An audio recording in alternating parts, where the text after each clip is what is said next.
네, 안녕하십니까. 이번 주 이제 수업을 시작하도록 하겠습니다. 저번 주에는 이제 여러분들 여기에서 보시는 전에 이제 보셨던 것처럼, 네, 생산물을 어떠한 식으로 회수하는지에 대해서 쭉 배우셨었고, 그리고 결과적으로 이 생산물을 회수하기 전에 이제 생산물이 제대로 만들어졌는지를 확인해야 되는데, 이 생산물을 확인할 때 분석 방법을 어떠한 것들을 이제 선정을 해야 되는지, 어떠한 식으로 진행이 되는지를 쭉 같이 한번 보셨다라고 보시면 될 것 같아요. 그리고 이러한 방법적인 부분, 그러니까 어떠한 방법으로 우리가 생산물을 분석할 수 있는지에 대해서 배우셨다라고 하게 되면은 실제로 오늘 이제 배우실 부분 같은 경우는 생산물 분석 때 어떠한 식으로 진행이 되는지를 보실 수가 있다라고 보시면 될 것 같습니다. 첫 번째로 이제 보셔야 되는 거는 뭐냐면은 생산물 분석을 할 때 가장 처음으로 준비되는 거는 분석 시료를 준비하는 단계라고 보시면 될 것 같아요. 물론 뒤에 이제 나오는 예를 들어서 뒤에 이제 해야 되는 각각의 시료를 분석하는 방법 같은 경우는 사실 그 각각의 앞쪽에 나와 있었던 것처럼 각각의 분석 기법들을 이용하면 된다라고 보시면 될 것 같아요. 그래서 모든 이제 뭐지 시료, 그러니까 생산물 분석 시료들 같은 경우는 지금 여기에 나와 있는 것처럼 분석 확인을 하기 위해서, 생산물을 확인하기 위해서 분석 시료를 준비하는 과정을 거쳐야 된다라고 생각을 해주시면 될 것 같습니다. 그래서 이제 분석 시료 준비라고 하는 것 자체는 여기에서 보시는 것처럼 일종의 보시는 것처럼 최종 생산물이라고 하는 거, 죄송해요. 최종 생산물을 분석하기 위해서는 사실 시료를 전처리해야 되는 경우가 있다 라고 이야기를 하고 있습니다. 한마디로 보시게 되면은 생산물이라고 하는 것 같은 경우는 크루드한 형태예요. 그러니까 혼합되어 있는 굉장히 다양한 물질들이 혼합되어 있는 형태를 가지고 있다라고 생각을 해주시면 될 것 같고요. 그렇게 크루드한 형태를 여러분들 생산이래. 그 분석에 적합하도록 조금 이제 어, 깨끗하게, 그러니까 분석에 이제 적합하도록 만들어주는 단계가 전철이라고 보시면 될 것 같아요. 가장 이제 대표적으로 여기 밑에 보시는 것처럼 생물 공정에 예로 나온 것들 이제 보시면은 생물 공정에서 예.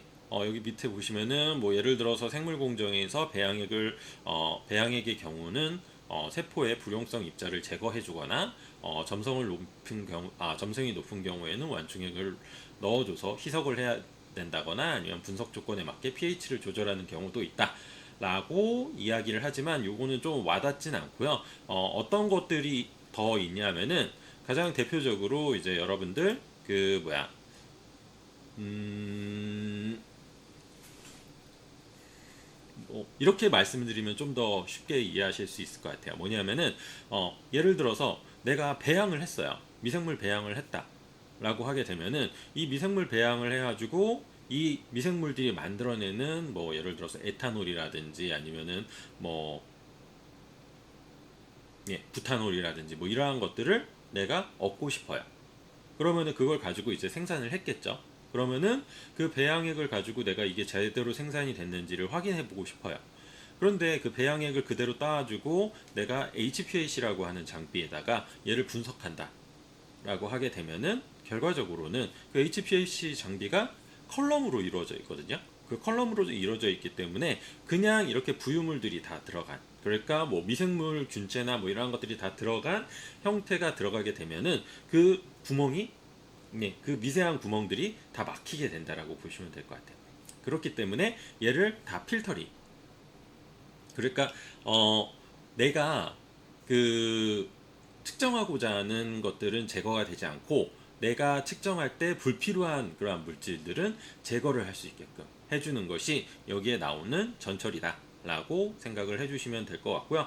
그 외에도 예를 들어서 화장품 같은 경우 여러분들 크림이나 로션 다 잘 알고 계시죠? 예. 그런데 여기에서 보통은 이제 pH를 보통 많이 재요.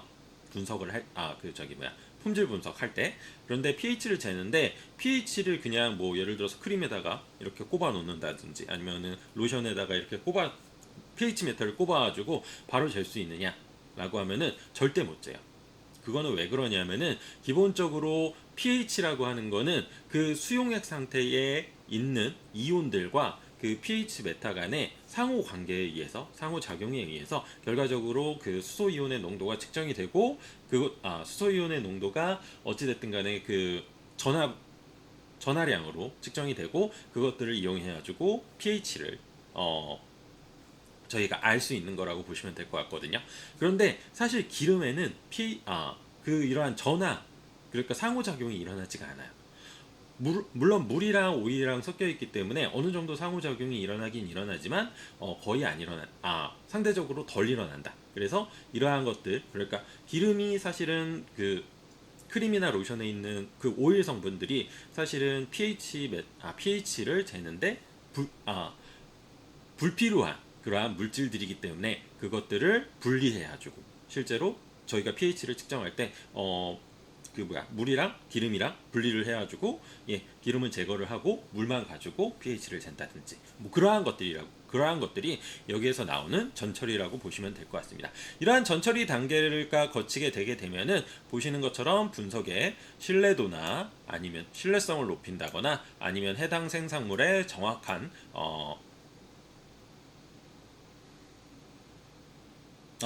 신뢰성을 높이기 위해서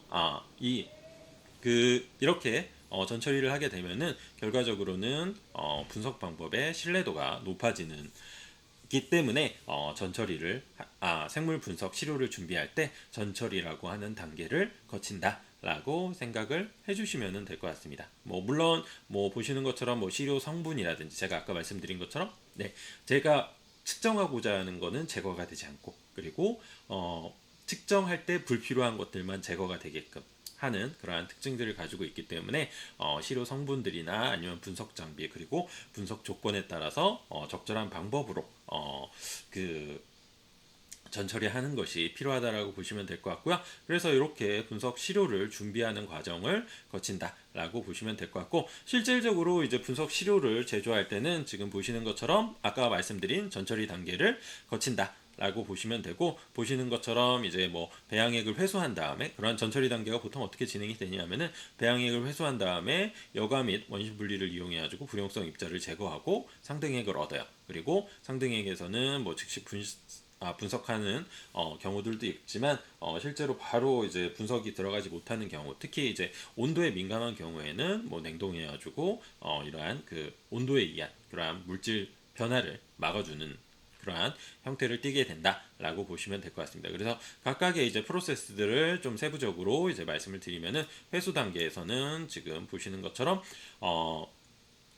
물질 변질에 유의해야 된다라고 보시면 될 것 같아요. 만약에 예를 들어서 저희가 이제 이러한 생산물 분석 확인하는 것이 뭐냐면은, 내가 한 10톤을 만들었어요. 10톤을 만들었는데 10톤을 다 확인할 수는 없잖아요. 10톤을 다 확인할 수 없기 때문에 그 중에서 일부 샘플링을 통해 가지고 그것들을 가지고 여러분들 내가 잘 만들어졌나 안 만들어졌나 이러한 것들을 보는 거거든요. 그런데 그렇게 소량 내가 샘플링을 해가지고 균질하게 있다라고 생각하고 샘플링을 해가지고 확인하는 거기 때문에, 여기에서 만약에 열에 의해서 변질이 된다거나, 그래서 그 물질이 없는 것처럼 나온다거나, 아니면은 잘못 샘플링이 돼가지고 특정 부분에만 많았는데 다른 부분은 없고 특정 부분에만 많았는데 그것들이 샘플링이 된다거나 하는 식으로 되게 되면은 안 되기 때문에, 지금 보시는 것처럼 물질 변질을 최소한으로 해야 되고, 보시는 것처럼 최종 산물을 대표하는 것이기 때문에 생산물의 균질화를 통해 가지고 잘 회수를 해야 된다. 모든 생산물이 동일하게, 그러니까 내가 만들어 놓은 그 전체의 생산물이 내가 가지고 있는 샘플과 동일한 상태를 유지할 수 있게끔 균질화를 해야 된다라고 보시면 될 것 같아요. 그리고 두 번째로 이제 나오는 거는 이제 생산 최종 시료 제조이고요. 앞쪽에 나와 있었던 내용 이어서 좀 보시게 되면은 결과적으로 저렇게 시료를 만들게 되면은 여러분들 분석 시료 같은 경우는 아까 이제 어떠한 내용이 있었냐면은 분석 방법에 따라서 얘를 잘 맞춰줘야 된다라고 말씀을 드렸어요. 그거는 무슨 얘기냐 하면은 뭐 예를 들어서 내가 HPLC를 한다. HPLC라고 하는 그런 분석 장비를 이용해 가지고 분석을 한다라고 하면은 HPLC에 맞는 그러한 버퍼에 내가 가지고 있는 시료를 넣어줘야 된다. 라고 생각을 해주시면 될 것 같고, 뭐 아까 이제 pH도 말씀을 드렸었는데, 이제 pH 같은 경우에는 이러한 오일이랑 뭐 이러한 것들이 섞여져 있지 않은 상태로 있어야 되기 때문에 그러한 것들을 제거를 하고, 그리고 그 나머지 애들 같은 경우는 물에, 순수한 물에 녹아있게끔 해주는 그렇게 분리 과정을 거치게 된다. 뭐 그러한 것들이 이러한 내용이라고 보시면 될 것 같아요. 그래서 생산물을 최종적으로 생산물 최종 시료를 제조해 가지고 결과적으로는 신뢰도가 높은 그러한 방법을 이용해 가지고 우리가 최종 산물을 분석할 수 있다라고 보시면 될 것 같습니다. 그래서 생산물 분석 확인에 대해서 여기까지 말씀을 드렸고요. 그 다음에 이제 나오는 거는 실제로 이제 미생물을 이용한 생산이 어떠한 것들이 있는지 좀 예를 들어가면서 이제 좀 보시도록 하겠습니다. 첫 번째로 이제 나오는 것들 같은 경우는 지금 여기에서 보시는 에탄올 발효입니다. 에탄올 발효 같은 경우는 여러분들 기본적으로 다들 한 번씩 한 번씩은 아니구나. 그래도 많이 알고 있는 부분이긴 해요. 예, 생산 부분에서 여러분들 한마디로 술 만드는 그러한 제조 기법이라고 보시면 될 것 같고요. 물론 여기에서 나오는 이제 여기에서 이제 여기 이제 그 내용에서 나오는 것들 같은 경우는 사실 그 주정 에탄올이라고 해가지고 여러분들 희석식 소주. 여러분들 소주 만들 때 기본적으로 원료로 들어가는 그러니까 미생물 발효를 통해 가지고 만드는 좀 순도가 높은 에탄올을 만들 때 사용하는 방법이라고 보시면 될 것 같아요. 뭐 여러분들 잘 알고 계시는 뭐 발효주라고 하는 뭐 막걸리라든지 아니면은 맥주 같은 경우는 그냥 요거를 하는데 실제로 배지를 이용해 가지고 만든다라기보다는 거기에 이제 막걸리는 이제 쌀 이용해 가지고 발효를 시키는 거고 뭐 저게 그 포도주는 이제 포도를 이용해 가지고 발효를 시키는 거고 균은 똑같아요. 그리고 뭐 맥주는 맥주 그 물질을 넣어가지고 맥주 보리죠. 홉 보리 뭐 이런 것들 집어넣어가지고 발효를 시킨다. 뭐 밀도 있고 뭐 어쨌든 그런 식으로 발효를 시킨다라고 생각을 해주시면 될 것 같아요. 네, 그래서 요거는 실제로 주정 발효를 할 때 이제 사용하는 그런 방식이다라고 보시면 될 것 같고요. 보시는 것처럼 이제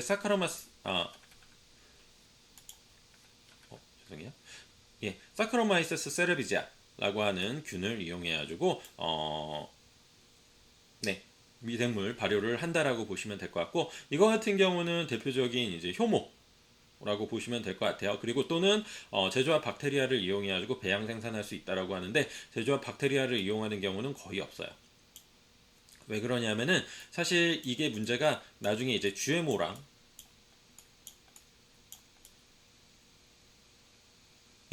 연결이 돼가지고 유전자 조작 그 생명체 요거랑 연결이 돼가지고 사실은 이제 식품에 이제 사용했을 때 GMO 제품이라고 이렇게 찍어서 나가야 돼요.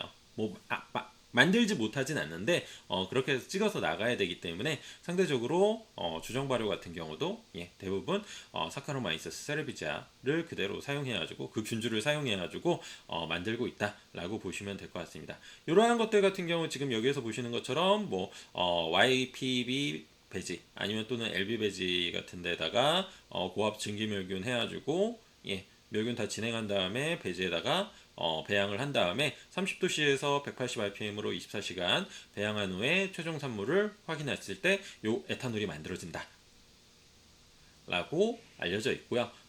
여러분들 뭐 다 잘 아실 수는 있는데 그 실험을 하셨는지 모르겠네요. 어쨌든 그 주정 발효 그 막걸리 만드는 이제 실험 같은 것들을 이제 해보시면 아시겠지만 실제로 30도를 유지를 해야 돼요. 예, 30도를 잘 유지해가지고 24시간 동안 만들게 되면은 대부분 저기에서 나오는 이제 사카로마이세스 세라비지아에 의해서 예, 그 안에 있는 뭐 당질이 에탄올로 바뀌는 그러한 과정을 거친다라고 보시면 될 것 같습니다. 그래서 일반적으로 에탄올 같은 경우는 사카로마이세스 세라비지아라고 하는 저 균주 효모로 이용해가지고 효모 중에 하나예요. 그래서 효모를 이용해가지고 에탄올을 만든다. 라고 보시면 될 것 같고요. 그 다음에 이제 나오는 거는 이제 프로판디올이죠. 프로판디올 같은 경우는 이제 클럽시엘라 뉴모니아라고 하는 균주를 이용해가지고 일반적으로 많이 만들고 있고요. 프로판디올 같은 경우는 좀 특징상으로 보시게 되면은 프로판디올 뒤쪽에 나와 있는 예, 부탄디올 같은 경우는 사실은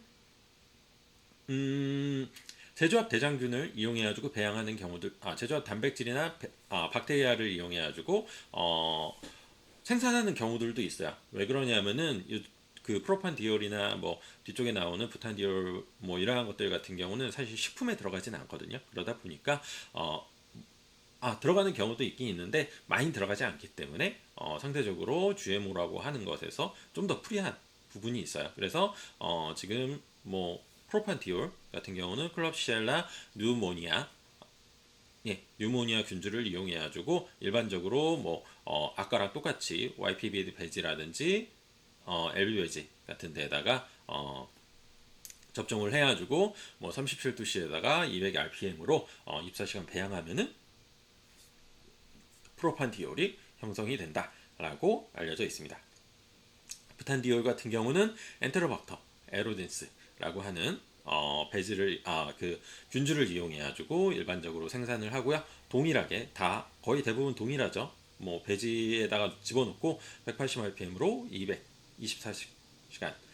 지금 여기에서 좀 차이가 나는 거는 뭐냐면은 여기 다 똑같아요. 다 똑같은데 지금 보시면은 예, 여기 균주 뭐가 있냐 그리고 배양지 조건 요거 두 가지만 차이가 나거든요. 그 이유는 왜 그러냐면은 대부분 YPB 배지나 LB 배지에서 대부분 다 이러한 세균들이나 뭐 이러한 것들이 다 자랄 수가 있다라고 보시면 되고 그리고 균주에 따라서 이러한 배양 조건 같은 것들이 일부 조금 틀리기 때문에 요 부분이랑 여기 요 부분만 틀리고 나머지 다 똑같아요. 어떠한 물질이 어떠한 균주에 위에서 만들어진다. 그렇기 때문에 여러분들 나중에 여기를 공부하실 때는 이걸 다 하나하나씩 공부하실 필요는 없고 부탄디올은 엔테로박사 에루진스 그리고 37도 180rpm 24시간 요거 굳이 안 해오셔도 상관없어요. 부탄디올은 엔테로박터 에러진스 요 정도까지 알아두시면은 굉장히 도움이 될 것 같습니다. 그리고 그 다음에 나오는 거는 이제 세파로스 포린 C라고 하는 그러한 물질이고요. 보시는 것처럼 뭐 아크레모니움 크리소지움이라고 하는 그러한 균주에 의해서 결과적으로는 요 세파로스 포린이라고 하는 단백 물질이 만들어지게 되겠죠. 그래서 보시는 것처럼 이제 요 아크레모니움 크리소지움 같은 경우는 지금 보시는 곰팡이균이에요.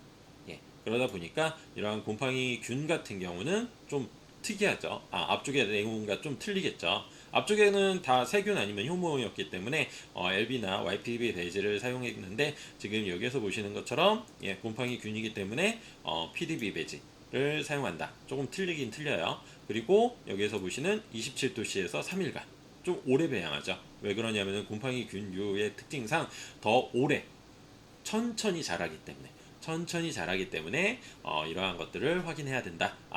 그 좀 길게 자란다. 라고 생각을 해주시면 될 것 같습니다. 어찌됐든 간에 여러분들이 아셔야 되는 거는 세파로스포린 같은 경우는 아크레모니움 크리소지움이라고 하는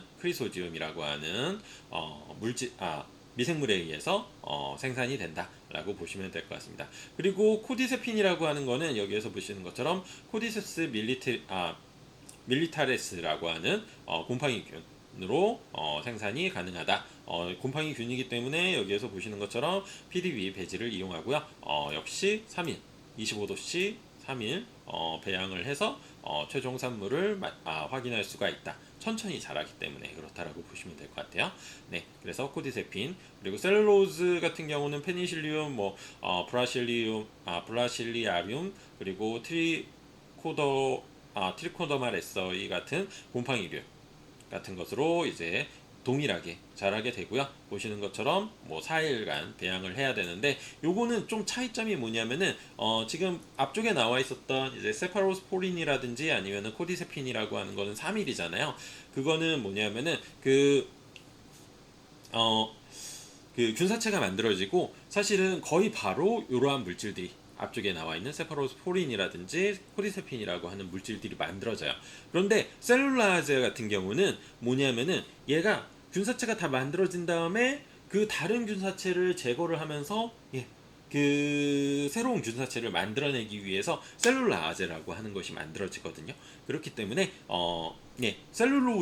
이거 셀룰라제 같은 경우가 뭐냐면은 여러분들 그 셀룰로즈 있죠. 셀룰로즈 그거를 이제 분해하는 효소. 그러니까 어 예. 셀룰로즈가 다당류잖아요. 다당류인데 그러한 다당류를 단당류 형태로 만들어주는 것이 이 셀룰라제예요. 예. 그래서 이 셀룰라제를 뭐 이용해가지고 사실 이제 그 여러분들 뭐 풀이나 뭐 이런 데에서 다당류나 뭐 이런 것들을 얻어내는 것들을 많이 하죠. 그런데 그것들을 이제 사실은 그 단백질이에요. 단백질인데 그것들을 이제 최종적으로 만들어내기 위해서는 얘네가 실제적으로 자랄 때 만들어지는 것이 아니고 다른 여기 이제 자라고 있다가 다른 부분을 이제 잘라내고 처음에 자랐던 부분은 잘라내고 새로운 이러한 균사체가 이렇게 계속적으로 만들어지게 되는데, 그때 새로운 균사체가 만들어질 때, 그러니까 자기 부분을 잘라낼 때, 자기가 이제 셀룰로즈나 뭐 이런 걸로 이렇게 좀 구성이 되어 있기 때문에 그 부분을 잘라낼 때 사실은 셀룰라제라고 하는 것이 만들어지기 때문에 좀 더 길게 좀 더 성장이 더 된 다음에 그때부터 셀룰라제라고 하는 것이 만들어진다라고 보시면 될 것 같아요. 그래서 이러한 것들이 이제 실제로 이제 미생물들을 이용한 생산물들의 예시라고 보시면 될 것 같습니다. 그래서 이러한 것들을 여러분들 같이 한번 보셨고요. 그 다음으로 이제 나오는 거는 이제 균체 분리 방법이라고 보시면 됩니다. 네, 첫 번째로 나오는 이제 균체 분리 방법 같은 경우는 응집과 부유를 통한 균체 분리 방법이라고 보시면 될 것 같아요. 보시는 것처럼 이제 미생물이 이제 큰 덩어리로 만들어서 침전하는 방법을 응집에 의한 분리라고 이야기하고 있고요. 미생물들을 어쨌든 그 균이라고 하는 거를 사실은 뭐 예를 들어서 미생물 배양을 했어요. 미생물 배양을 했을 때 그 안에 사실 부유물이라고 하는 거는 뭐 여러 가지가 나올 수도 있어요. 여러 가지가 나올 수도 있는데 기본적으로 부유물이라고 하는 부분 같은 경우는 대부분 다 이러한 미생물 덩어리라고 보시면 될 것 같아요. 그래서 뭐 어찌됐든 간에 미생물을 얻어내기 위해서든 아니면은 미생물을 제거하기 위해서든 그래야지 우리가 이제 액체에 녹아져 있는 그 순수하게 부유물질이 없는, 그러니까 건더기가 전혀 없는 그러한 액체에 녹아져 있는 생산물을 얻을 수가 있기 때문에 그렇게 되게 되면은 내가 뭐 예를 들어서 생산을 할 때 뭐 컬러먹을 한다든지 분리를 한다든지 아니면 이럴 때 좀 더 유리하기 때문에 이러한 균체를 분리하는 방법들이 필요하다라고 보시면 될 것 같고, 첫 번째로 나온 게 응집과 부유라고 보시면 돼요. 응집 같은 경우는 지금 여기에서 보시는 것처럼 세포 표면에 인산기와 카르복실기 전하를 중심으로 이루어져 있기 때문에 보시는 것처럼 pH 또는 이온 전하 반응을 변화시켜서 침전을 촉진시켜요. 그거는 무슨 얘기냐면은 이 그 바깥쪽 표면에 인산기하고 카르복실기, 그러니까 인산기는 보통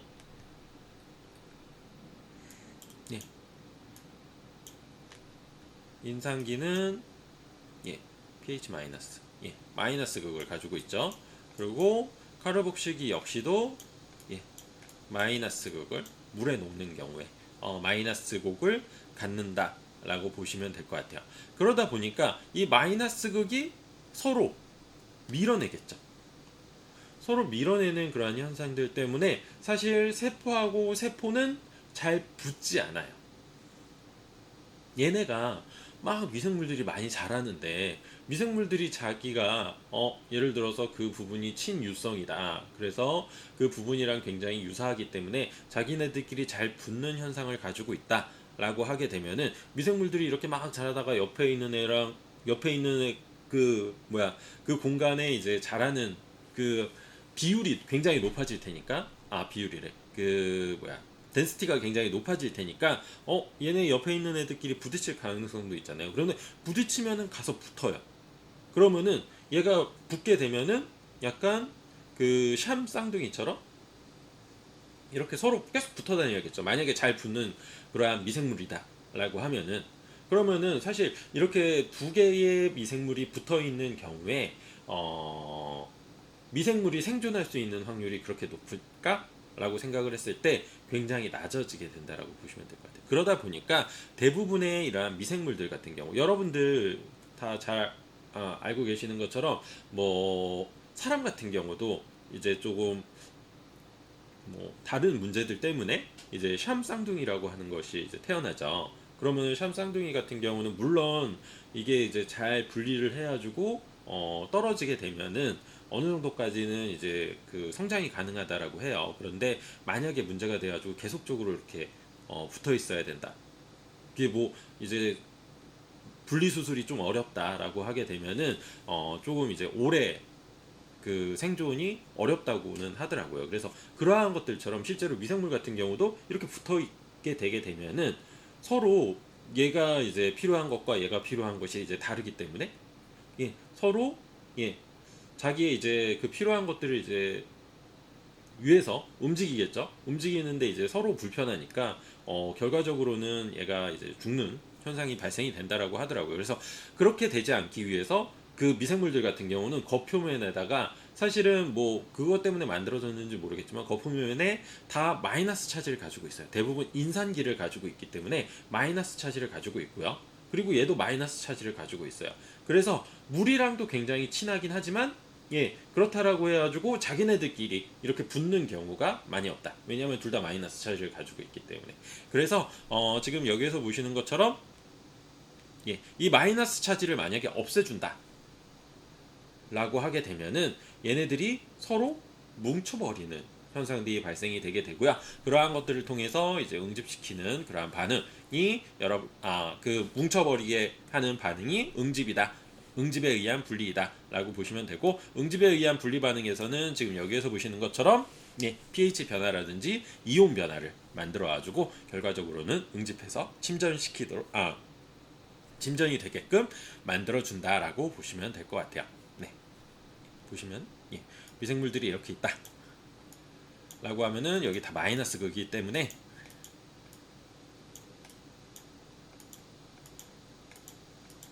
자기네들끼리 밀어내요. 밀어낸다라고 생각해 주시면 될 것 같아요. 그래서 자기네들끼리 이제 독립적으로 이제 생활을 할 수 있죠. 그런데 이 마이너스 극을 다 없애준다.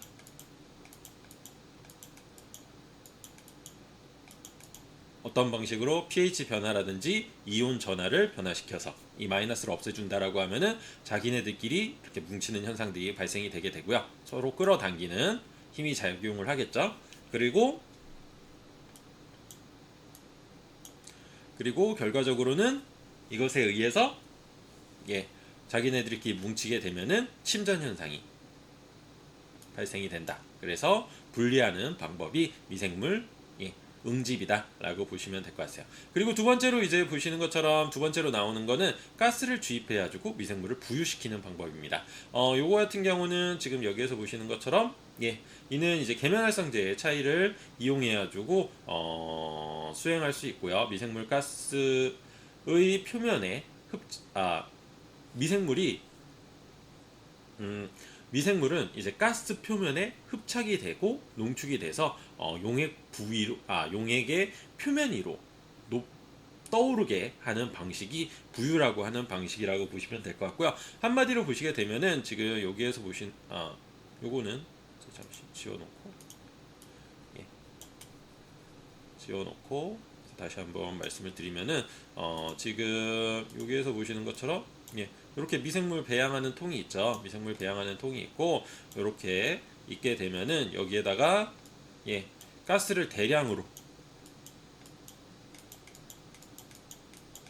집어넣어주게 돼요. 뭐 이 가스는 사실 크게 중요하진 가스의 종류는 뭐 잘 이제 얘가 흡착이 될 수 있는 그러한 미생물들이 이제 갖다 달라붙을 수 있는 그러한 가스겠죠. 그래서 가스가 이렇게 기포가 있게 되면은 얘가 어찌됐든 간에 물 위로 이렇게 떠오를 거잖아요. 그런데 떠오르는데 여기에 주변에 있는 미생물들이 계면활성제를 같이 이렇게 집어넣어주게 되면은 얘랑 섞여요. 이 기포랑 섞여가지고 여기 기포 내에 박혀 들어가는 현상들이 발생이 되게 되고요. 계면활성제를 집어넣어가지고 여기에 섞이게끔 만들어준다라고 보시면 될 것 같아요. 이 기포에. 그래서 그 기포에 박힌 미생물이 그대로 같이 올라가는 현상이 발생이 되기 때문에 보시는 것처럼 부유되는 현상. 위쪽에 이렇게 모이는 현상, 가스가 만들어져가지고 이렇게 위쪽에 모이는 현상들이 발생이 된다. 보통은 이럴 때는 그 포밍이라고 해가지고 저 여러분들 그 비눗방울 있죠, 거품, 거품 형태로 이렇게 위에 만들어질 수 있다라고 보시면 될 것 같습니다. 그래서 이제 여러분들 요거는 조금 다른 내용이긴 한데 여러분들 그 맥주 아시죠? 맥주 같은 경우도 이러한 특징이 있는 거거든요. 뭐냐면은 그 맥주 안에 이제 실제로 그 거품, 그러니까 이산화탄소 그 거품을 넣어주는 건 아니고 그 안에 이제 그 만들어질 때 그 물론 이제 후에 넣어주는 경우도 있죠. 후에 넣어주는 경우도 있는데 어쨌든 그 안에 이제 그 미생물들이 이산화탄소를 만들기 때문에 그 이산화탄소가 바깥쪽으로 배출돼가지고 기포가 만들어지게 되고 그 기포를 따라서 이렇게 그 효모 같은 균이 이렇게 올라가요. 그러면은 여러분들 그 거품 같은 경우가 굉장히 크리미하죠. 물인데 크리미할 이유가 없어요. 사실은 그렇게 막 거품이 굉장히 쫀득쫀득하고 뭐 이렇게 될 게 아닌데 그렇게 만들어지는 이유는 왜 그러냐면은 그 안에 굉장히 미생물들이 많이 존재를 하고 있어요. 특히 효모가 많이 존재를 하고 있어서 여러분들 이제 그 크림이나 뭐 이런 것들을 먹었을 때 실제로 뭐 부드러운 맛이 난다 뭐 이러한 것들 같은 경우가 대부분 그 효모에 의해서 형성된 맛이라고 보시면 될 것 같아요. 물론 이제 실제로 생맥주, 그러니까 효모가 살아있는 맥주들 같은 경우는 뭐 그런 경우도 있긴 있지만 뭐 이렇게 가열살균한 거 같은 경우는 뭐 없긴 없는데 어찌됐든 간에 그러한 식으로 해가지고 거품이 만들어진다. 그래서 그 거품이 실질적으로 얘가 크리미하게 느껴지는 이유는 왜 그러냐면은 그냥 액체가, 그러니까 뭐 예를 들어서 여러분들 맥주 아무리 김 다 빠진 맥주 까지는 아니더라도 어쨌든 그 맥주 아무리 이렇게 막 흔들어가지고 거품을 만든다고 하더라도 그 자체는 이러한 그 거품을 만드는 그런 포밍하는 그러한 그 성분이 많이 없어요. 그런데 그렇게 포밍이 잘 만들어지는 이유는 그 안에 있는 미생물들 같은 것들이 아까 보셨던 부유처럼 박혀가지고 같이 올라가기 때문에 여기에서 약간 점도를 만들어주게 되고 그 점도에 의해서 크림이 이렇게 유지되는 현상이 발생이 된다라고 생각을 해주시면 될 것 같습니다. 어찌됐든 간에 이러한 그 균체를 분리하는 방법, 우리가 미생물들을 배양하고 그 다음에 균체를 분리하는 방법 같은 경우는 지금 여기서 보시는 것처럼 응집, 그 미생물 표면의 전하를 이용해 가지고 자기네들끼리 뭉치는 현상들을 유도하는 응집, 그리고 부유라고 하는 가스를 이용해 가지고 가스에 계면활성제를 이용해 가지고 미생물들이 이 가스에 딸려서 올라갈 수 있게끔 만들어주는, 그러니까 그 상층부로 올라갈 수 있게끔 만들어주는 부유라고 하는 방식을 이용해가지고 균체를 분리하게 된다라고 보시면 될 것 같습니다. 그 다음으로 이제 나오는 거는 이제 여과를 통한 균체 분리 방법이에요. 여과를 통한 균체 분리 방법 같은 경우는 상대적으로 앞쪽에 응집과 부유보다는 훨씬 더 많이 사용을 하고 있어요. 최근에는. 그 이유는 왜 그러냐면 좀 더 간편하긴 해요. 그런데 문제는 필터 값이 계속 들죠. 그래서 물론 앞쪽 것들도 많이 사용을 하고 있어요. 그거는 왜 그러냐면은 전혀 다른 것들이 안 들기 때문에, 필터 값이나 뭐 이러한 것들이 안 들기 때문에 상대적으로 좀 저렴한 그러한 그 특징을 가지고 있어서 많이 사용을 하고요. 그리고 여과를 통한 균체 분리 같은 경우는 최근에는 이제 많이 사용을 하고 있는데, 그 이유는 왜 그러냐면은 필터 값이 뭐 싸진 것도 있긴 있겠지만 실질적으로 앞쪽에 나오는 부유라든지 아니면 침전 뭐 이러한 것들 같은 경우, 응집이라고 하는 것 같은 경우는 사실은 100%다 균이 분리가 되진 않아요. 네, 그 중에서 뭐 많은 양이 분리가 되고, 그 다음에 그 중에서 2차적으로 이러한 그 여과를 통해 가지고 분리를 해 줘야 된다라고 보시면 될 것 같아요. 그래서 그러다 보니까 이제 최근에 이제 많이 사용이 되고 있다라고 보시면 될 것 같습니다. 여과는 이제 보시는 것처럼 다공성 물질, 예, 구멍이 많은 숭숭 뚫린 이러한 물질들을 이용해 가지고 여기를 통과해 가지고, 그러니까 멤브레인 필터라고 하면은 이렇게 구멍이 있다. 그래서 내가 한마디로 체라고 보시면 될 것 같아요. 그래서 내가 미생물들이 이렇게 있으면은 미생물을, 이 구멍을 통해, 미생물은 구멍을 통해서 못 빠져나가고 물만, 배지 성분들만 이렇게 빠져나가기 때문에 이것들이 이제 걸려서 분리가 된다라고 보시면 될 것 같고, 체긴 체인데 굉장히 가는 체.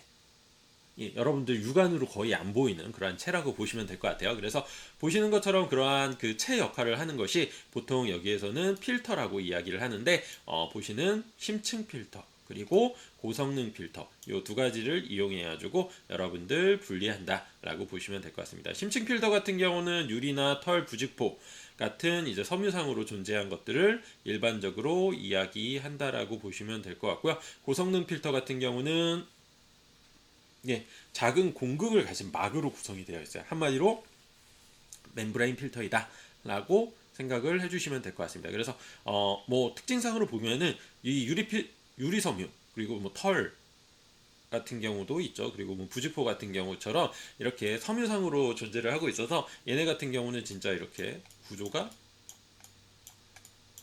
이런 구조를 가지고 있어요. 이런 구조를 가지고 있어서 요 사이사이를 통과하는 그러한 형태라고 보시면 될 것 같고, 여러분들 가장 대표적으로 많이 보실 수 있는 게 거름종이, 가 이러한 심층 필터로 되어 있고요. 고성능 필터 같은 경우는 실제로 멤브레인이에요. 그러니까 멤브레인 필터를 보통 일반적으로 이야기하게 되고요. 그 멤브레인 필터 같은 경우는 그 멤브레인 특성상 그 안에 뭐 예를 들어서 작은 구멍들이 있는데, 이 구멍들이 얼마나 작냐면은 보통 0.02 마이크로그램, 뭐 0.45 마이크로미터 뭐 이런 식으로 해가지고 굉장히 작은 그러한 물질들만 통과할 수 있게끔 만든, 그러니까 거의 부유물이나 아니면은 그 심지어 그 안에 있는 단백질 같은 경우도 이러한 그 고성능 필터 같은 경우는 통과하지 못하는 경우들도 있다라고 보시면 될 것 같습니다. 그래서 이렇게 분리하는 여과를 통한 분리 방식이 있다라고 보시면 될 것 같고요. 심층 여과 같은 경우는 여러분들 여기서 보시는 것처럼 강압 여과, 회전 진공 여과, 이렇게 두 가지 방법을 이용한다라고 보시면 될 것 같아요. 필터는 동일한데 어떠한 방식으로 그러면 그 필터를 통과하게 할 거냐라고 하는 방식이라고 보시면 될 것 같거든요. 그래서 보통은 곰팡이, 효모 같은 균체를 분리하기 위한 여과 방법이래요. 그리고 보시는 것처럼 가압 여과 같은 경우는 가압 여과와 여과판 틀을 교체로 겹체해서 조립하는 구조로 간단한 방법이라고 생각을 해주시면 될 것 같습니다. 이런 식으로 되어 있어요. 그래서 보시는 것처럼 이쪽에 필터가 달려 있고요. 여기 파란 부분이 다 필터예요. 그래서 여과 원액을 집어넣게 되면은 여기에 이제 계속 차게 되면은 압력이 높아지겠죠. 압력이 높아지게 되면은 자동적으로 여기 안쪽으로 이렇게 이 원액들이 이제 들어가게 돼가지고 결과적으로는 이쪽으로 필터를 통해 가지고 필터를 통해 가지고 균체가 제거된 여과액이 배출이 된다라고 생각을 해주시면 될 것 같습니다. 그리고 심층 여과 중에서 이제 또 회전식 진공 여과 같은 경우는 대용량 슬러리를 연속적으로 처리할 때, 요거 같은 경우는 사실 앞쪽에 보시는 것처럼 설계 면적이 가장 적게 차지하고 경제성이 높아요. 쉽게 만든다는 얘기죠. 그렇기 때문에 쉽게 만들기 때문에 좋긴 한데 사실은 요거 같은 경우는 나중에 이제 내가 계속 하게 되면 여기 균체가 쌓이겠죠. 네, 균체가 쌓일 거예요. 그러면 균체가 쌓이게 되면은 요것들을 제거하는 그러한 형태가 필요하다. 그래서 사실은 연속적으로 사용하기는 좀 어려운 부분이긴 하지만 쉽게 만들 수 있고 그리고 경제성이 뛰어난 그러한 장점을 가지고 있는 것이 가압 여과 방식이다라고 보시면 될 것 같고, 여기에 보시는 회전식 고식 여과 방식 같은 경우는 뒤쪽에 보시는 것처럼 이렇게 로테이팅을 하면서 얘네가 계속적으로 회전이 되게 되면은 이 회전을 통해 가지고 여기 안쪽으로 이렇게 필터 쪽으로 이렇게 들어간다라고 보시면 될 것 같아요. 여액이. 그러면은 여액이 들어가게 되면은 여기에서 필터에서 여기에 있는 필터를 통해서 걸러지게 되고 그 걸러진 산물이 여액 출구를 통해서 나간다 라고 보시면 될 것 같습니다. 이 방식 같은 경우는 좀 장점은 뭐냐면은 요 안에 있는 필터만 빼가지고 변경을 하게 되면은 사실 계속적으로 내가 그 여과가 가능하다라고 하는 장점을 가지고 있어요. 그래서 보시는 것처럼 대양 슬러리가 연속적으로 처리될 경우에는 주로 이 방법을 사용한다라고 보시면 될 것 같고요. 그리고 보시는 것처럼 드럼이라고 하는 부분 가운데 이제 회전 드럼이라고 하는 부분이 요 드럼이라고 하는 부분이 존재를 하고 있어서 이게 계속적으로 회전을 통해 가지고 여과제를 통과하는 것이기 때문에 실질적으로 이게 앞쪽 거 같은 경우는 내가 만약에 예를 들어서 얘가 이렇게 쭉 해가지고 이렇게 밀어내는 것이기 때문에 얘가 만약에 막힌다라고 하면은 얘는 사용이 계속적으로 안 되고 그 다음에 얘가 막혔다 얘가 막혔다 그리고 다 해가지고 최종적으로 얘만 남았다 그래서 다 막혔다라고 하면은 그때 이렇게 변경이 가능한데, 이거 같은 경우는 사실 계속적으로 회전을 하면서 얘가 분리를 하는 그러한 공정을 가지고 있기 때문에 실질적으로 얘가 어느 한 곳이 막힌다고 하더라도 계속적으로 얘를 사용할 수 있어요. 끝까지.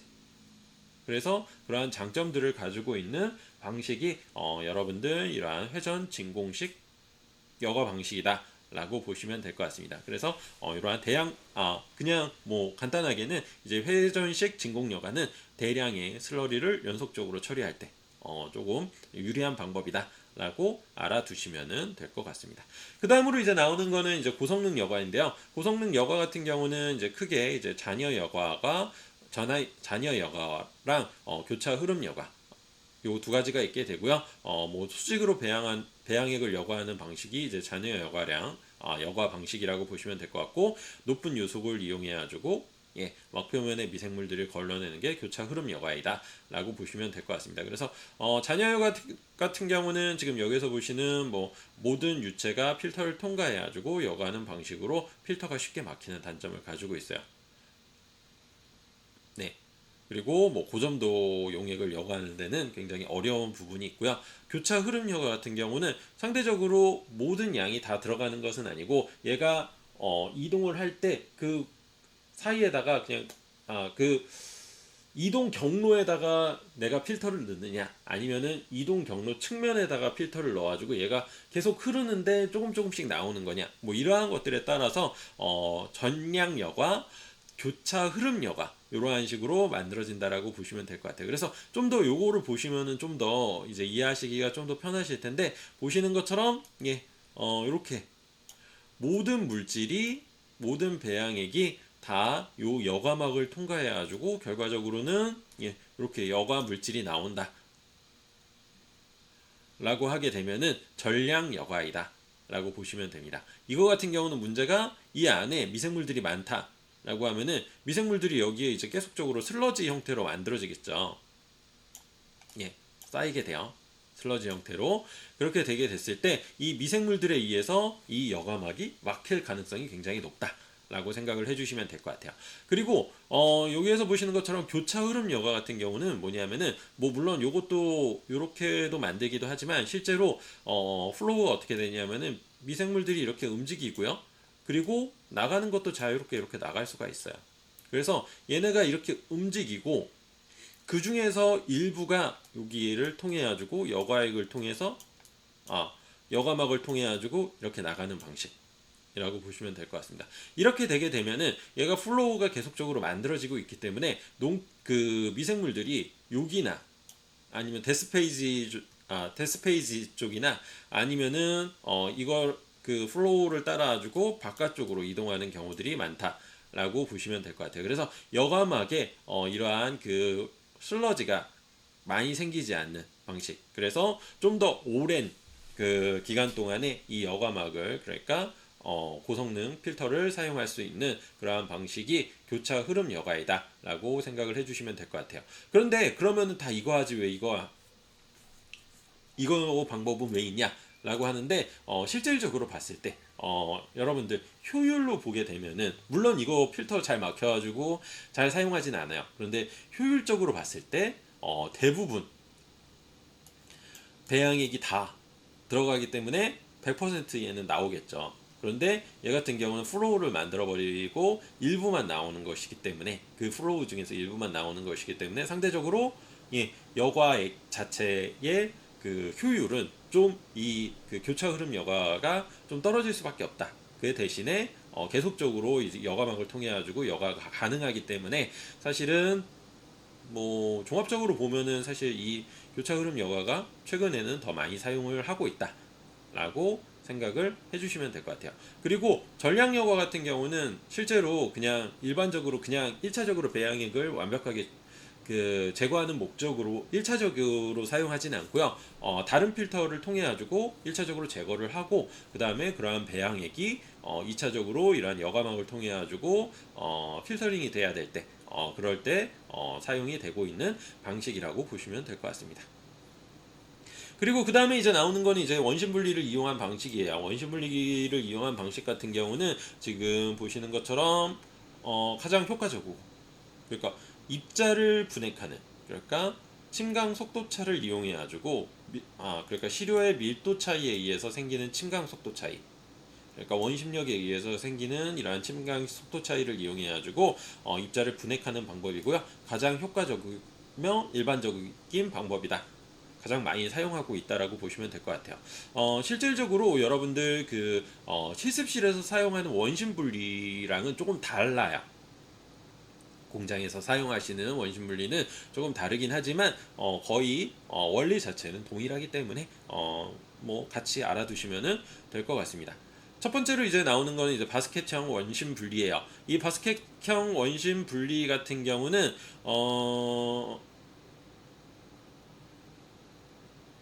네, 같이 한번 보시죠. 이렇게 되어 있어요. 한마디로 이제 여가 필터를 넣어주고요. 그리고 여러분들 탈수기처럼 쭉 집어넣게 되면은 얘가 돌면서 바깥쪽으로 물이 튕겨져 나가겠죠. 그러면은 여과제에 의해서 여과가 된 다음에 최종적인 산물이 나오는 아래쪽으로 뭐 떨어지겠죠. 뭐 이렇게 떨어져가지고 얘를 모아가지고 그 여과액을 분리하는 방식. 한마디로 바스켓형은 탈수기다 라고 생각을 해주시면 될 것 같아요. 그리고 두 번째는 다시령 원심 분리기 같은 경우는 많은 칸막이로 이루어져 있는 게 특징이고요. 바스켓 안에 공간이 충분히 이용할 수 있다. 그러나 뭐 구조가 굉장히 복잡하고 시간이 많이 소요가 된다. 기계적 강도가 굉장히 낮고 그렇기 때문에 이렇게 된다 라고 보시면 될 것 같아요. 얘 같은 경우는 지금 여기에서 보시는 것처럼 탈수기인데 동일하게 앞쪽에 나와 있는 바스켓형처럼 탈수기인데 얘가 그냥 앞쪽에 이제 보시는 것처럼 여과제를 통과하게 되면은 이 여과제를 통과하는 시간이 굉장히 짧아진다는 거죠. 여기 끝쪽에 이렇게 달아 놓는다고 하더라도 이 필터가 굉장히 짧게밖에 지나가지 못해요. 그래서 좀 더 얘를 이제 들어가는 이동하는 시간을 좀 더 많이 만들어 가지고 얘가 필터링이 좀 더 될 수 있게끔 해주는 방식이 이러한 다시령의 방식이다 라고 보시면 될 것 같습니다. 네, 그리고 그 다음으로 이제 나오는 거는 이제 경사 분리형 원심 분리기입니다. 경상 분리형 원심 분리기 같은 경우는 사실 여러분들이 이제 알고 계시는 일반 원심 분리기와는 좀 많이 틀린 모델이라고 보시면 될 것 같아요. 뭐 그림을 보시면 좀 더 여러분들 그 글보다는 훨씬 더 이해하시기가 좀 더 편하실 텐데 이러한 식으로 되어 있어요. 그거는 뭐냐면은 배양액이 공급되면은 이렇게 돌아와주고 돌면서 여기를 이제 격벽을 계속적으로 필터링 하면서 올라가면서 나중에 최종적인 액체 산물이 배출이 되고 그리고 이 안에 걸러진 고체는 반대쪽으로 배출이 되는 이러한 형태를 띠고 있다라고 보시면 될 것 같고요. 특징은 뭐냐면은 거친 물질을 연속적으로 분리하는데 가장 적합한 원심 분리기예요.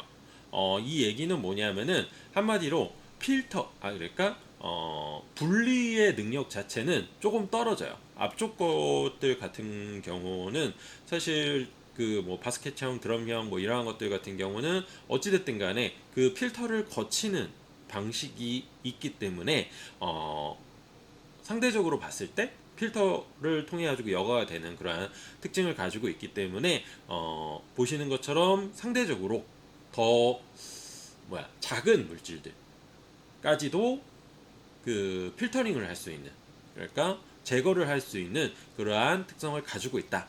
그 대신에 그런데 이 경사형 원심 분리기 같은 경우는 상대적으로 지금 여기 뒤쪽에 보시는 것처럼 물론 이제 필터 같은 것들이 들어가긴 하지만 들어가긴 해요. 들어가긴 하는데 사실상은 거의 원심력에 의해서 분리되는 그러한 특성들을 가지고 있기 때문에 보시는 것처럼 거친 물질, 상대적으로 좀 큰 물질들 위주만 분리하는 게 가장 적합한 방식이다 라고 보시면 될 것 같고 장점으로는 어떠한 장점이 있냐면은 연속적으로 분리하는데 그러니까 얘 앞쪽 거에 같은 경우는 어찌됐든 간에 여과지를 사용하기 때문에 원심을 돌리다가 이게 여과지가 막히게 되면은 여과지를 다 이제 제거를 하고 다시 세팅을 한 다음에 다시 분리를 해야 된다 라고 보시면 될 것 같아요. 그런데 이 경사형 원심 분리기 같은 경우는 계속적으로 그 안에 있는 그 고체 성분들, 분리된 고체 성분들이 계속적으로 바깥쪽으로 이렇게 나올 수 있게끔 장비가 세팅이 되어 있기 때문에 계속적인 연속적인 분리가 가능하다라고 보시면 될 것 같고 상대적으로 필터를 거의 사용하지 않는 방식이기 때문에 그렇죠. 필터가 막힐 일이 없어요. 그냥 내벽에 모여있는 그 슬러지만 자동적으로 배출이 되게끔 해주는 그러한 역할을 한다라고 보시면 될 것 같습니다. 뭐 그래도 기계 균형 문제나 뭐 고회전이 필요한 원심 분리기에서는 사용이 제한이 된다라고 되어 있고요. 요거 같은 경우는 무슨 얘기냐면은 아까 제가 말씀드린 것처럼 거친 물질이라고 제가 말씀을 드렸잖아요. 이거는 왜 그러냐면은 물론 이거를 회전력을 높여가지고 결과적으로 원심력이 맥시멈까지 올라갔다 라고 하면은 웬만한 그 균체들 다 분리가 가능해요. 그런데 이게 구조 자체가 이렇게 됐을 때 이거를 이제 그 최대 그 속도까지 높이기가 어려워요. 왜냐하면은 기본적으로 이게 옆으로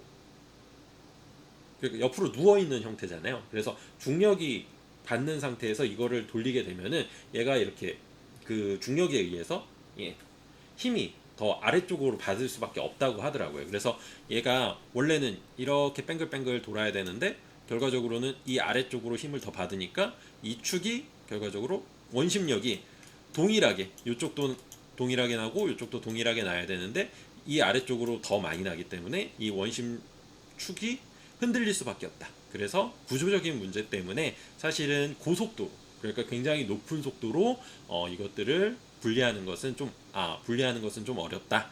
그런데 어느 정도 속도까지는 가능하기 때문에 좀 그래도 큰 입자를 가진 그러한 균체나 뭐 이러한 것들은 제거가 가능한 방식이다 라고 생각을 해주시면 될 것 같습니다. 그 다음에 이제 디스크형 원심 분리기 같은 경우는 지금 여기서 보시는 것처럼 배양액을 집어넣게 되고 바깥쪽으로 이렇게 이동하는 방식을 만든 다음에 계속적으로 바깥쪽으로 그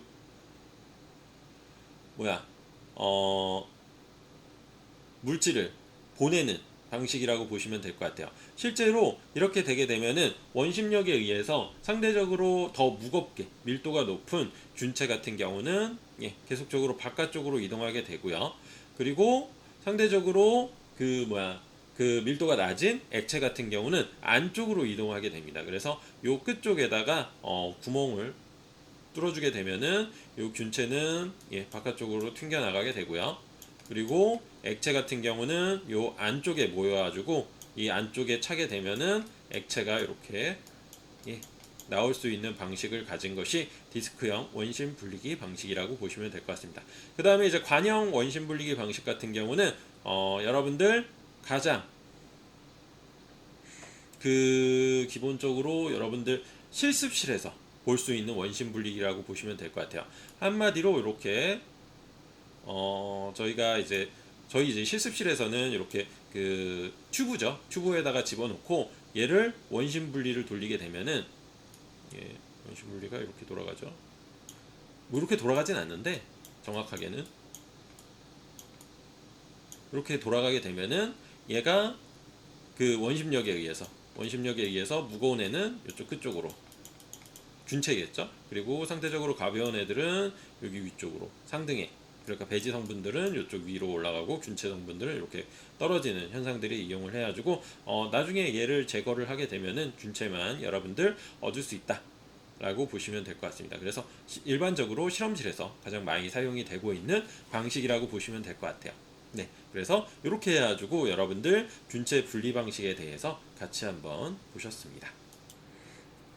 네, 그 다음으로 이제 보실 거는 여러분들 이제 균체의 정량 방법입니다. 이렇게 해서 균체를 분리해가지고 균체를 모으게 되면은 이 균체가 어느 정도 양이 있는지를 확인하기 위해서 이러한 균체 정량 방법을 이용해서 균체의 양이 어느 정도이다 라고 하는 것을 보여주게 되고요.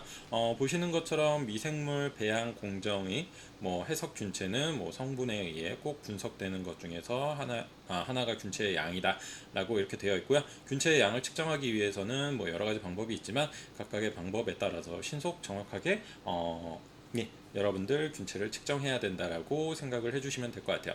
그래서 대부분 이제 보시게 되면은 여기에 나와 있는 탁도법, 성장 곡선을 그릴 때는 일반적으로 탁도법이라고 하는 거를 가장 많이 사용을 하고요. 그리고 실제 균수를 측정할 때는 총균수 측정을 사용하고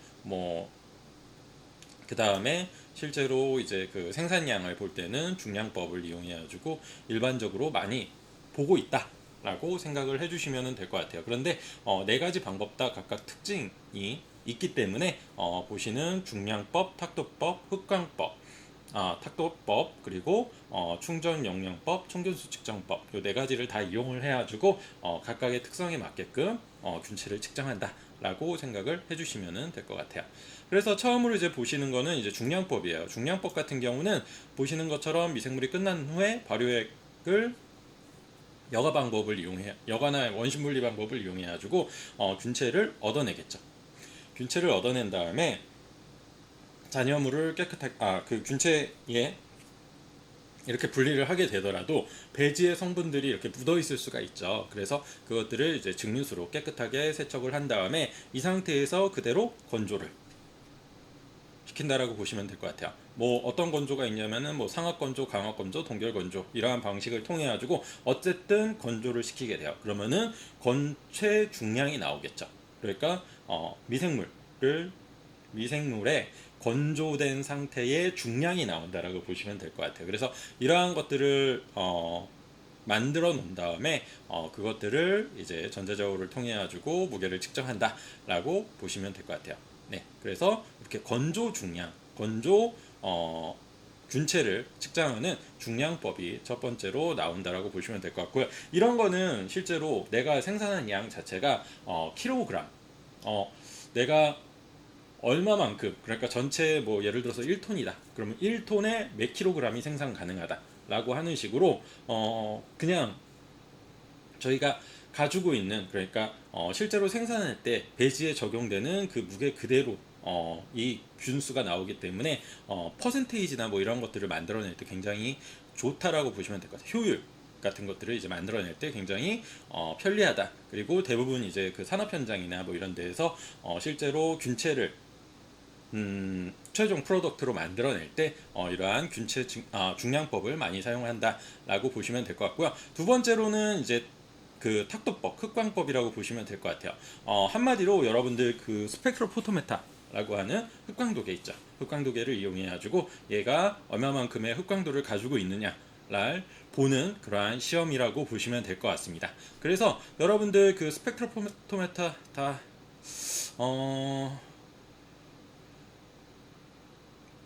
나올 텐데, 어쨌든 지금 여기에서 보시는 것처럼 뭐 탁도나 뭐 흑광 두 가지를 이용해 가지고 어찌됐든 간에 빛을 이용하는 거예요. 그래서 우리가 잘한 균을 그대로 액체 배제해 놓고 이렇게 그 빛을 쏘여주게 되면은 이 중에 빛이 얘가 산란이 된다거나 아니면은 빛 중에서 일부만 얘가 흡수가 다 되고 일부만 이렇게 빠져나가게 되는데 요 양이 얼마만큼 줄었는지 아니면 산란이 얼마만큼 되는지를 이용해 가지고 이 안에 있는 미생물들의 양을 측정하는 방식이 탁도법 또는 흑광법이다라고 생각을 해주시면 될 것 같아요. 이거 같은 경우는 아무래도 직접적으로 측정을 하는 것이 아니기 때문에 상대적으로 측정을 하는 거죠. 얘가 얼마만큼 줄었다.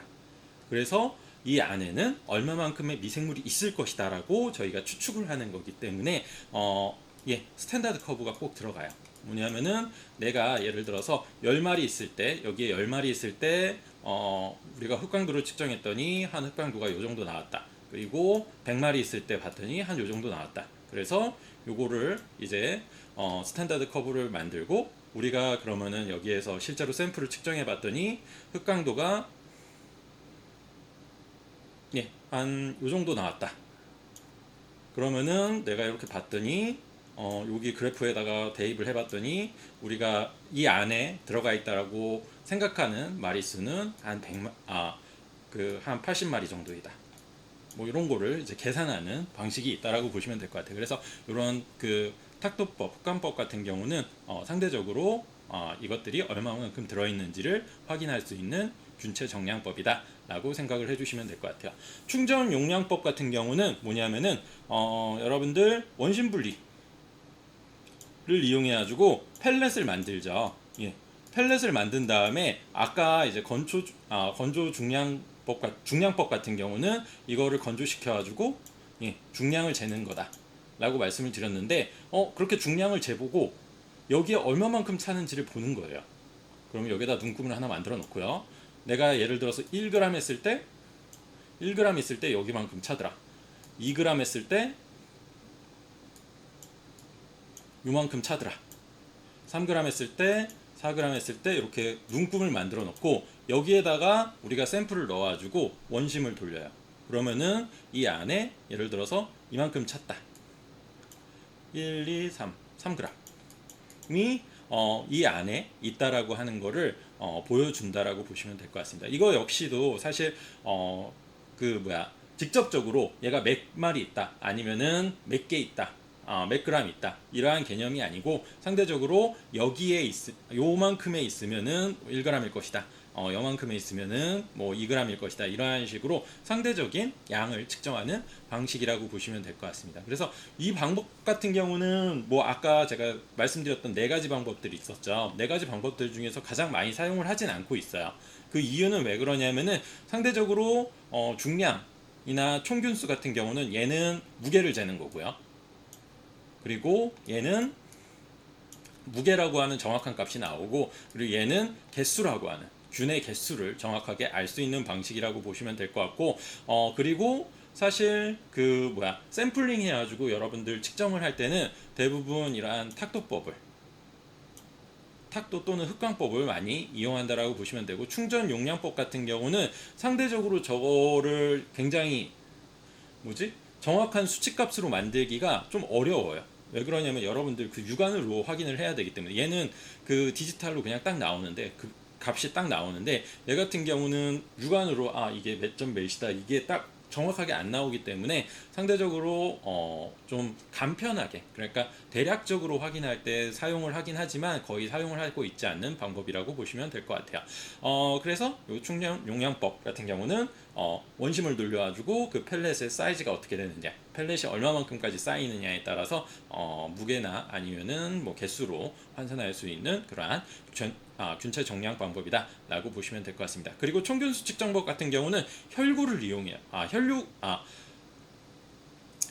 소마 혈구계라고 얘기하는데 어쨌든 그 카운터 메터라고 보시면 될 것 같아요. 그래서 이러한 그 슬라이드에다가 여기에 이제 미세하게 이렇게 그 혈구판이라고 하는 거를 이렇게 새겨놨어요. 새겨놓고 여기 위에다가 이제 그 미생물들을 올려놓고 보게 되면은 미생물들이 실제로 이렇게 격자 모양 내에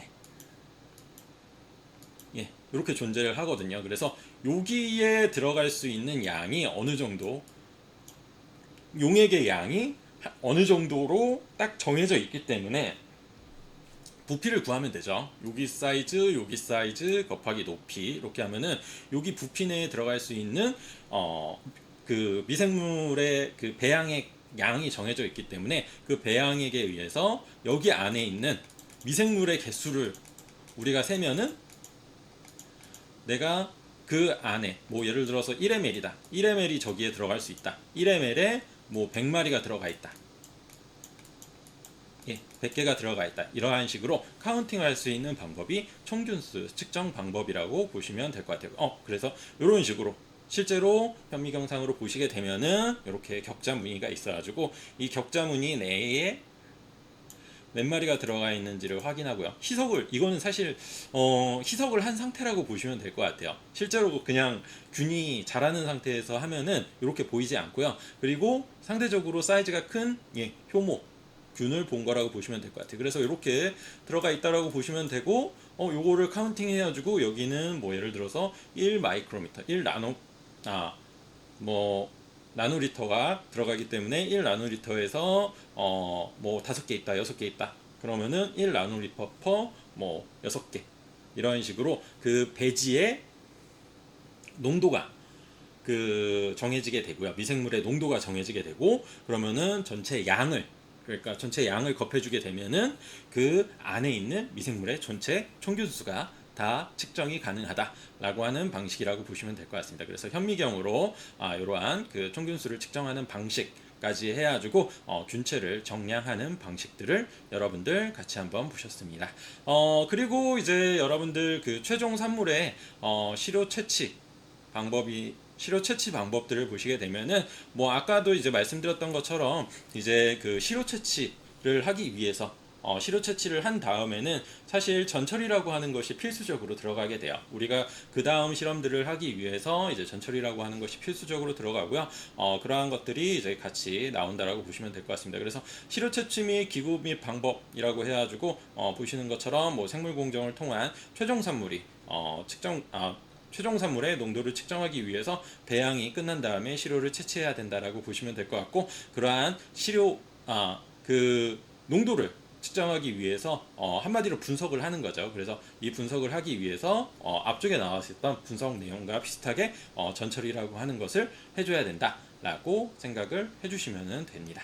뭐 앞에 나온 내용이랑 아마 좀 중복돼서 나오는 것들도 굉장히 많이 있어요. 그 이유는 왜 그러냐면은 사실 분석이라고 하는 단계 자체가 앞쪽에서도 이렇게 중복된 게 많이 있었거든요. 그거는 왜 그러냐면은 그 특정 단계가 예를 들어서 그 시료 준비하는 단계에서도 분석이라고 하는 게 나오고 그리고 배양하는 단계에서도 이걸 확인하기 위해서 배양이 잘 되고 있는지를 확인하기 위해서 이러한 분석이라고 하는 것이 나오고 그리고 최종 프로덕트를 다 만든 다음에 또 분석이라고 하는 것이 나오면은 사실 저희가 이제 그 NCS 교육과정을 기본으로 하고 있는데 그 NCS 교육과정에서는 이때 다 그거 내용들이 한 번씩 나오거든요. 그래서 비슷한 내용들이 이렇게 좀 중복돼서 나올 수 있으니까 그런 부분들 좀 양해해서 들어주시기 바랍니다.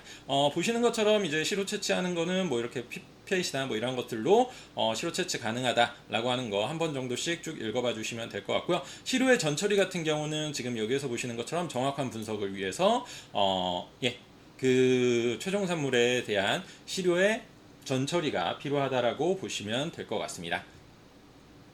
네, 그리고 생물 공정 중에 이제 검체 채취 방법 같은 경우는 보시는 것처럼 샘플링 을 하는데 그 샘플링 같은 경우도 실제로 GMP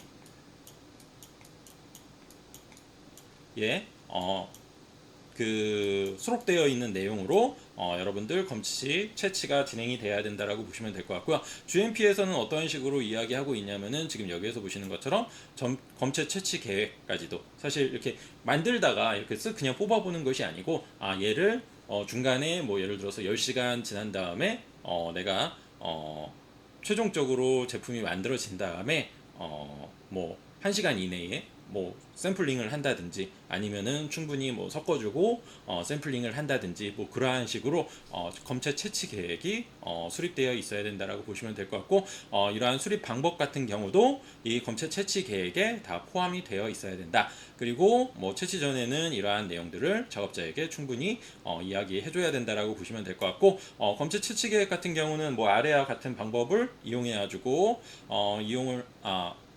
만들고 있고 그리고 뭐 이거는 한 번 정도씩 좀 읽어봐 주시면 좋을 것 같아요. 제가 하나하나씩 다 읽기가 좀 어려우니까 한 번씩 읽어봐 주시면 될 것 같고 그리고 농도 그 생산물에 이제 분석을 하게 되면은 첫 번째로 이제 농도 분석을 할 수 있다라고 보시면 될 것 같아요. 농도 분석 같은 경우는 이제 얘가 얼마만큼 양이 있는지를 확인할 수 있는 방법이라고 보시면 될 것 같고 일반적으로 분유를 이용해 가지고 사용을 이 농도를 이야기하고 있다라고 생각을 해주시면 됩니다. 그래서 가장 많이 사용하는 것이 이제 백분율이라고 해가지고 전체 시료를 100으로 했을 때 이 대상 성분이 얼마만큼 들어가 있는지를 퍼센테이지 단위로 이용해가지고 여러분들 측정하는 단위라고 보시면 될 것 같고요. 이거 같은 경우는 무게와 부피를 할 수도 있고 무게 그리고 부피와 부피 비율 이러한 식으로 각각을 이제 분율로 정해가지고 그 농도를 분율로 만들 수 있다라고 보시면 될 것 같고 보통 이제 그 퍼센테이지를 할 때 여러분들 그냥 기본적으로 알아두셔야 되는 거는 뭐냐면은 1물 기준으로 했을 때 물이 밀도가 1이기 때문에 1ml당 1g으로 생각해가지고 이 무게와 부피의 비율을 같이 합산해가지고 여러분들 확인하실 수가 있다라고 생각을 해주시면 됩니다. 그리고 그 백분율 같은 경우는 특히 이제 일반적으로 그 실험실이나 뭐 이런 데서는 많이 사용을 하고 있진 않는데 실습실이나 아니면은 그 산업 현장에서는 사실 뭐 마이크로그램 퍼 ml 또는 몰 이러한 단위보다도 훨씬 더 많이 사용하고 있는 그러한 내용이라고 보시면 될 것 같습니다. 이거와 굉장히 유사하긴 하지만 좀 다른 내용이 뭐냐면은 그 다음에 100만 분율 아까는 이제 100분율이었고 이제 100만 분율을 말하고 있는 ppm이라고 하는 단위입니다. ppm 같은 경우는 여러분들 앞쪽에 나와 있는 것처럼 100분율보다도 밑에 이제 분모 부분이 더 커지는 거예요. 이거는 뭐 100분율 같은 경우는 100분의 1을 여러분들 그 분율로 이야기한 거다라고 보시면 될 것 같고 이거는 100만 분의 1을 분율로 측정한 케이스라고 보시면 될 것 같아요. 그래서 10의 6승 분의 1이라고 생각을 해주시면 됩니다. 그래서 보통은 1ppm이 저희가 보통은 이제 이 그 ppm 같은 경우는 볼륨 퍼 웨이트라고 되거든요. 그래서 지금 여기에서 보시는 것처럼 첫 번째 나온 요 상태를 요 상태에서 밑에 거를 여기를 이제 10의 6승 퍼센테이지로 나눠준 거라고 보시면 될 것 같아요. 그래서 그러한 상태이기 때문에 지금 그러한 상태이기 때문에 여기에 보시는 것처럼 1ppm을 일반적으로 저희가 실험실에서 많이 사용하는 단위로 고치게 되면은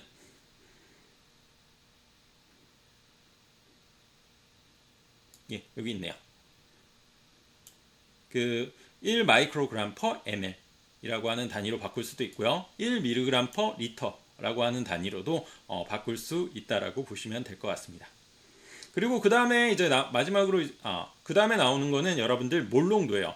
몰농도 같은 경우는 여러분들 이 안에 물질을 앞쪽의 것들 같은 경우는 그램 단위로, 그러니까 무게 단위로 표현을 했다라고 보시면 될 것 같고, 몰농도 같은 경우는 여러분들 화학 분석이나 뭐 이런 것들을 하실 때 실제로 화학 그 물질 같은 것들이 무게 단위로 반응을 하는 것이 아니고 그 안에 있는 성분이 몇 개가 들어있는지, 그러니까 화학 물질 분자라고 하는 것이 몇 개가 들어있는지에 따라서 반응을 하는 것들이 바뀌어지게 되잖아요. 그래서 지금 이러한 농도, 화학 물질의 농도를 이제 표현을 할 때 몰농도라고 하는 거는 그 물질의 개수 단위로 여러분들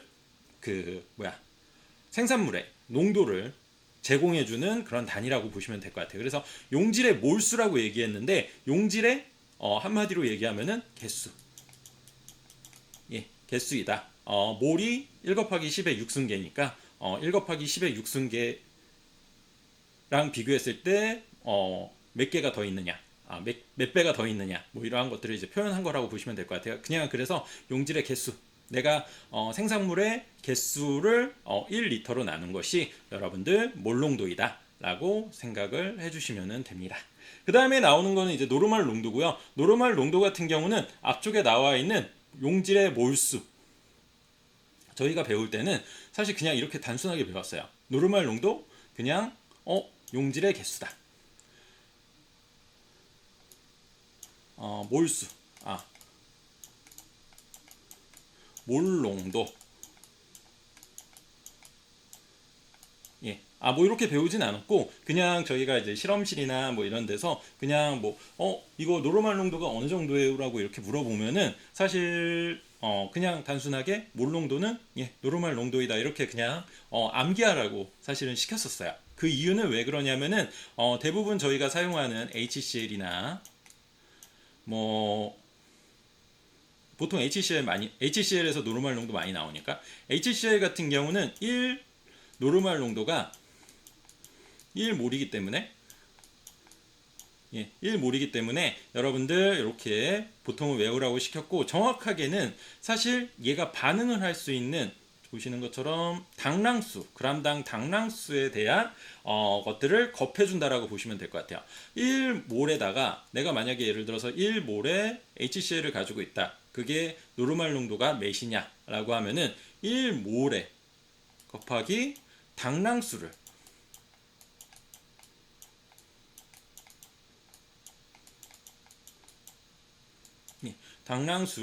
곱해준 값이 HCl의 1몰의 노르말 농도의 농도이다. 노르말 농도이다 라고 생각을 해주시면 될 것 같아요. 그런데 왜냐하면 1몰의 HCl의 노르말 농도, 몰의 노르말 농도가 1 노르말 농도인 게 왜 그러냐면은 당랑수가 1이에요. 사실은 이 당랑수가 뭐냐면은 얘가 HCl이라고 하는 것이 HCl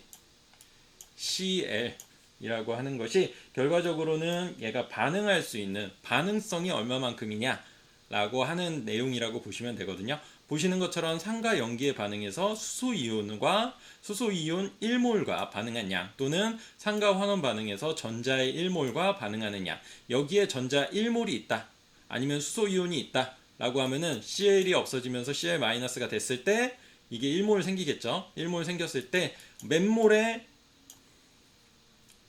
수소이온이 들어갈 것이냐, 1몰이 들어가겠죠. 그래서 당랑수가 1, 얘랑 동일한 1대 1이라고 생각해 주시면 될 것 같아요. 그래서 1이라고 보시면 될 것 같고, 가끔 가다가 이제 H2O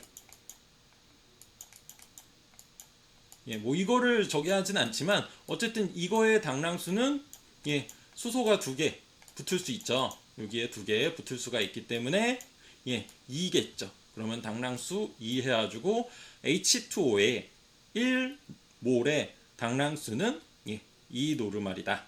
이런 식으로 정해질 수 있다라고 보시면 될 것 같아요. 그런데 물론 제가 이거 H2O는 좀 내용이 좀 잘못되긴 했어요. 반응을 안 하기 때문에 크게 잘못되긴 했는데 어찌됐든 간에 노르말 농도라고 하는 거는 반응을 할 수 있는 양을 여기에다가 몰농도에다가 추가로 넣어준 농도가 여러분들 노르말 농도라고 보시면 될 것 같습니다. 그래서 이러한 노르말 농도 여러분들 같이 한번 보실 수가 있다라고 보시면 될 것 같습니다. 그리고 이렇게 농도로 이렇게 분석을 할 때 무게나 아니면은 뭐 이렇게 노르말 농도 반응을 할 수 있는 것들로 분석을 하기도 하지만 여기에서 보시는 것처럼 효소의 활성 단위라고 하는 거를 보통 보시는 것처럼 1분당 1 마이크로몰의 기질을 생성물로 변화시키는데 필요한 효소를 일반적으로 1유닛이라고 얘기를 해요. 그래서 이 유닛 단위로 여러분들 생성물의 최종 농도를 측정하는 경우들도 있다라고 보시면 될 것 같습니다. 이거는 왜 그렇게 하냐면은 대부분 이제 단백질을 추출할 때 이러한 식으로 하게 되는데 단백질 같은 경우는 물론 그 물질을 내가 얻어내는 것도 중요하긴 하지만 이 물질, 단백질이라고 하는 물질이 제대로 폴딩이 이루어져 있어가지고 이 역할을 제대로 할 수 있느냐, 없느냐. 그러니까 그러니까 변성이 되었느냐, 안 됐느냐도 굉장히 중요한 문제라고 보시면 될 것 같습니다. 그래서 그러한 것들을 여러분들 농도 분석에 같이 집어넣어주기 위해서 이러한 기질이 실제로 변환되는 그러한 그러한 단위를 만들어 준 다음에 유닛이라고 하는 단위를 만들어 준 다음에 그거를 이용해 가지고 여러분들 농도 분석을 하는 경우도 있다라고 보시면 될 것 같습니다. 네, 여기까지 해가지고 여러분들 생산물의 농도 분석하는 방식에 대해서 농도 분석할 때 사용하는 그러한 단위수에 대해서 여러분들 같이 보셨고요. 오늘은 여기까지 해서 마무리를 하도록 하고 다음 주부터는 이제 여러분들 여기에서 보시는 것처럼 실제로 그러면은 이 분석을 할 때 내가 생산물을 만들어 가지고 그러한 양을 실제로 분석을 할 때 어떠한 것들을 이용해 가지고 분석을 진행을 하는지에 대해서 어떠한 장비들을 이용해 가지고 분석을 진행하는지에 대해서 같이 한번 보시도록 하겠습니다. 그러면 이번 주도 수고 많으셨고 다음 주에 뵙도록 하겠습니다. 감사합니다.